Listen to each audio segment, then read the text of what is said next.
Welcome back, everybody. In today's edition of Kevi's Kitchen, we're making apple dumplings.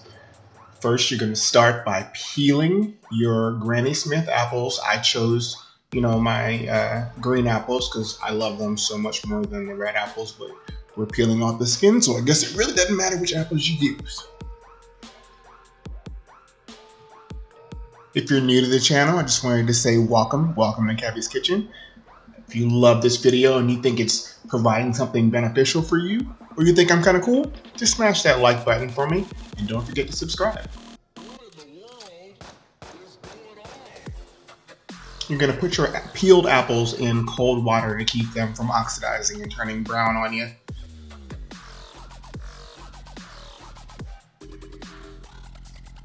I've been thinking about this dish for so long, I cannot believe it's taken me so many years to make this again. And now that I have, I kind of don't want to stop making it ever. I just kind of want to keep evolving. Now you're going to slice all of your apples and remove all the seeds and the tougher parts of the core.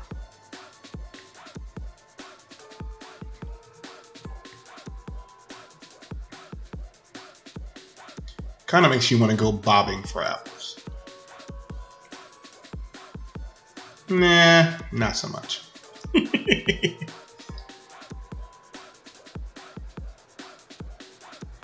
Yeah, I just want to slice off the inner part of that core, free up all the goodness. Got to remove all those seeds.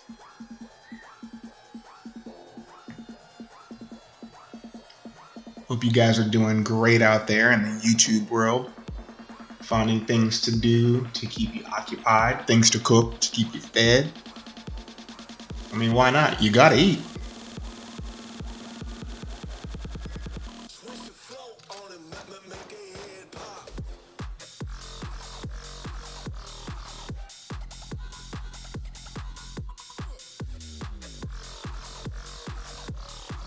It was at this juncture where I kind of realized I probably could just go ahead and make apple pie, but why not?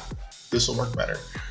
Got our ingredients here, some granulated sugar, some vanilla extract, a little cinnamon, and something new that I found in the market the other day, ready-made apple pie spice. I am here for that. Off in the distance there, I have a little lemon juice to balance out the sweetness of this dish. Not a huge fan of overly sweet desserts. We're gonna add our ingredients now, starting off with our sugar.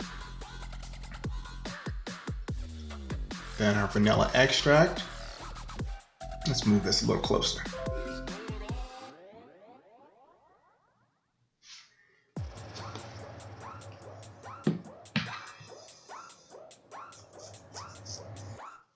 Tapping that cinnamon. I love the smell of cinnamon. I love all of the flavors and these fragrances of fall. It really just opens up the house and it's just so inviting. Just a little kiss of vanilla extract. Doesn't taste like vanilla, but you put it in everything. Go figure. When you're baking, it's not really baking if you don't use vanilla extract. Who knew? All right. Get up that apple pie spice. And go ahead and stir everything together and mix it all well.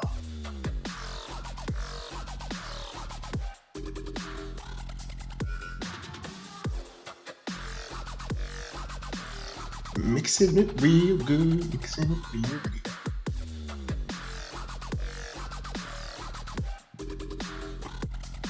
Oh my gosh, if you could smell this right now.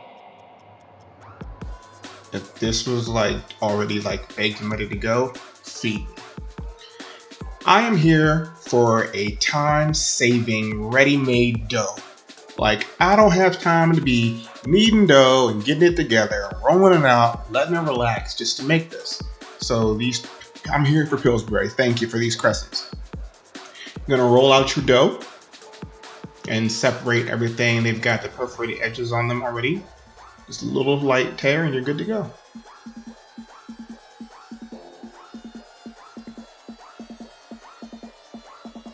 These were the coolest things to work with. I'm just like, I can use them to make dumplings. I can use them to make, pizza rolls, all different kinds of stuff. Ooh, pizza rolls. It's been a while since I've made those. They should come up soon.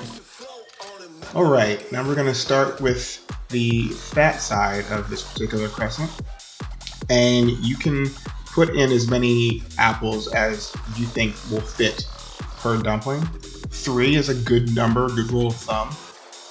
This one I only use 2 because, you know, just figuring it all out. But place it in your baking dish off to the side, over in the cut. There you go, and just roll it as you see fit. Doesn't need to be pretty, because it's all about that sugar, buttery, cinnamon goodness. This is such a great dessert option to bring to any dinner table, any family gathering, or Friendsgiving. Ooh, Friendsgiving. I love a good Friendsgiving. This is taking too long, so we'll jump into a time lapse here.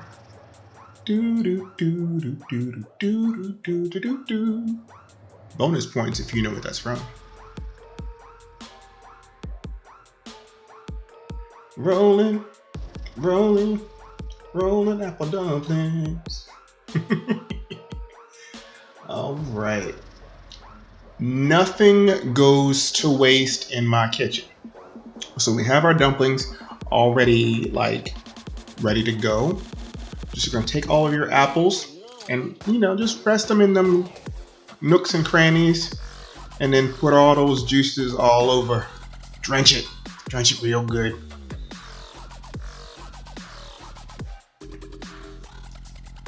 Find all the little places. Bloop, bloop, bloop. Oh, look at that pour. Yeah, I'm here for that. All right, money shot. Look at that. Oh my gosh, you guys, I can't even begin to tell you how amazing it all is. Sprinkle on a little bit of sugar. We kiss the apples with the lemon juice off camera, just to really cut through the sweetness. Because like I said before, I do not care for overly sweet desserts. I have a weakness for apple pie and baked apple related things, even fried apples, which I haven't had since I was a little kid. But you're gonna bake these in a preheated oven at 350 degrees until the dough is done, about 15 to 20 minutes. There is a secret ingredient for this. I'll be listed in the description box below, and we can get into the groove.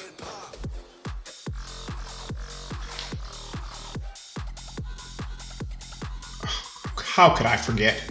We have to slap some pieces of butter in the nooks and the crannies. Because everything is better with butter, you know. It just is. You know? Hey.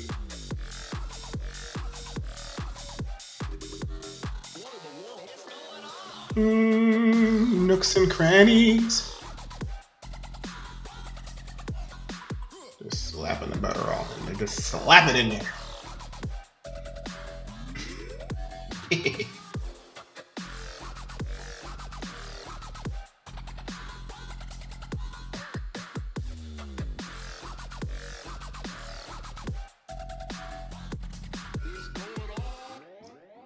Got all our butter through and we are ready to go. Boom! Don't forget to hit that like button and turn on your notifications. Here is our money shot, ladies and gentlemen. Look at this. Oh my Lanta! If you could smell this food. It smells so good. So ungodly good. Thank you everybody for checking out this edition of Kevi's Kitchen. Enjoy the rest of the video.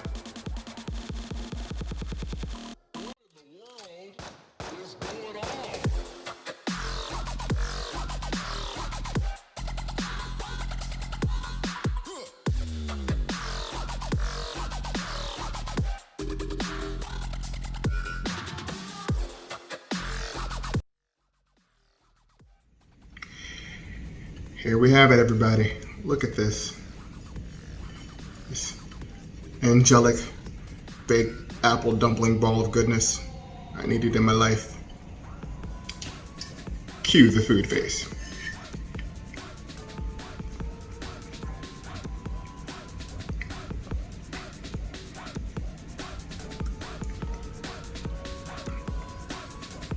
I know I'm all kinds of wrong for that, but if loving this is wrong, I don't want to be right. That's it. You know what it is. I can't even continue to speak, so I'll see you next week.